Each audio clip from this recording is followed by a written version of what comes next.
हरे कृष्ण। धर्मराज युधिष्ठिर कहने लगे कि हे जनार्दन, आपने सभी एकादशियों का विस्तार पूर्वक वर्णन कर मुझे सुनाया,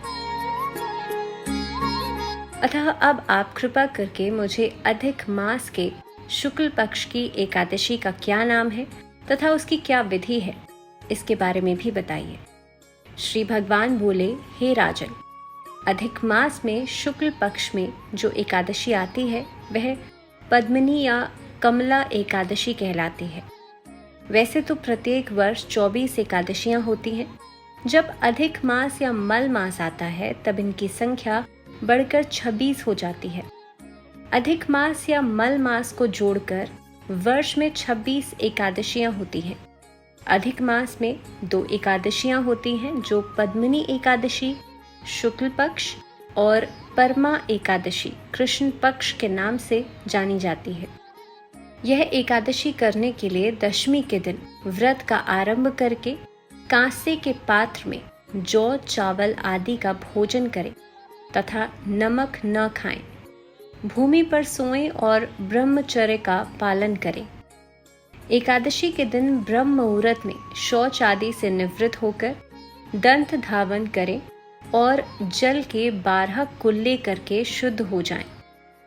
सूर्योदय होने के पूर्व उत्तम तीर्थ में स्नान करने जाएं।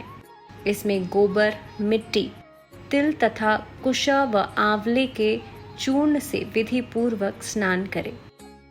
श्वेत वस्त्र धारण करके भगवान विष्णु के मंदिर में जाकर पूजा अर्चना करें। भगवान कृष्ण बोले, पुरुषोत्तम मास में अनेक पुण्यों को देने वाली एकादशी का नाम पद्मिनी एकादशी है। इसका व्रत करने पर मनुष्य कीर्ति प्राप्त करके बैकुंठ को जाता है, जो मनुष्यों के लिए भी दुर्लभ है। हे राजन, ध्यान पूर्वक इस कथा को सुनो। हे मुनिवर, पद्मिनी एकादशी व्रत कथा। हे मुनिवर, पूर्व काल में त्रेता युग में हैहय नामक राजा के वंश में कृतवीर्य नाम का राजा महिष्मतीपुरी में राज्य करता था। उस राजा की 1000 परम प्रिय स्त्रियां थीं, परंतु उनमें से किसी को भी पुत्र नहीं था जो कि उनके राजभर को संभाल सके। देवता, पितृ, सिद्ध तथा अनेक चिकित्सकों आदि से राजा ने पुत्र प्राप्ति के लिए काफी प्रयत्न किए, लेकिन सब असफल रहे। तब राजा ने तपस्या करने का निश्चय किया।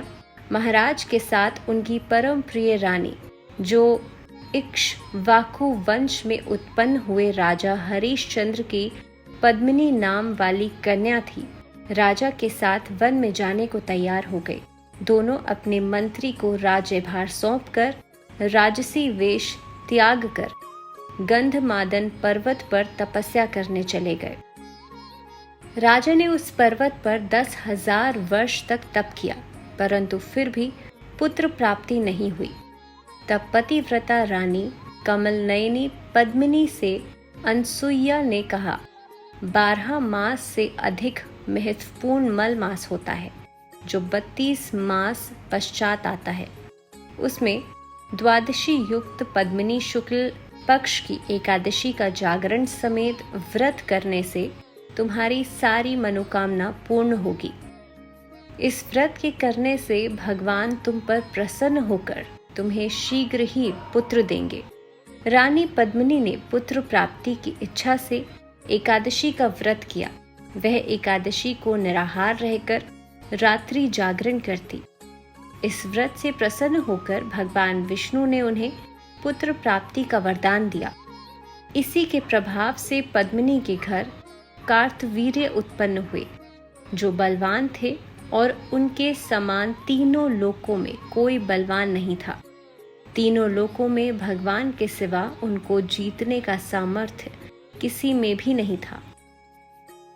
सो हे नारद, जिन मनुष्यों ने मल मास शुक्ल पक्ष एकादशी का व्रत किया है, जो संपूर्ण कथा को पढ़ते या सुनते हैं, वे भी यश के भागी होकर विष्णु लोक को प्राप्त होते हैं।